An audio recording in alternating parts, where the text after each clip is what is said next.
Hey Mike and Carolyn and the whole Ginghamsburg Church family. My name is Kent Jacobs. I'm the lead pastor of Epic Church in Philadelphia. And Mike has been a mentor, friend, and really one of my heroes in ministry for a long time. In fact, I knew Mike way before he ever knew me, because when I was a youth pastor, I would download his sermons every Monday and I'd read them. You couldn't even listen to them, you could just read them. I'd read them and then I'd take the sermon and I'd put it away in a folder. Well, fast forward a bunch of years, and one Sunday morning, Mike actually ends up attending one of our church services here in Philadelphia. It turns out that his son, Jonathan, and Jonathan's wife, Stacy, attended our church, and I didn't even know it. And so after the service, Mike walks up and introduces himself. He says this, he says, "Hi, I'm Mike Slaughter." And in that moment, I didn't know what else to say. I just kind of looked back at him. I said, "Wait, you're the Mike Slaughter? Like the Mike Slaughter? I have a whole folder of you," which made no sense to him because he didn't know anything about my folder of Mike Slaughter sermons.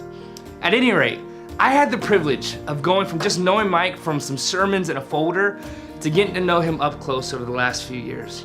And for that, I am so thankful. In fact, here are a couple things that I've learned from Mike that have had a huge influence on me. One of the first things that Mike ever said to me was this: "Kent, my kids go to your church. And if you don't take care of them and their marriage while they're here in Philadelphia, I want you to know, I'll shoot you." When he said that, I just kind of chuckled, but I really think he meant it. So I'm really glad that things worked out and Jonathan and Stacy are doing great. That was, anyways. So what I learned from him though, is how important it is to love your kids well, to make sure that they're okay and they're taken care of. See, ministry can wreck a family. And so here's what I know. I know now that my church can get another pastor, but my kids only get one dad.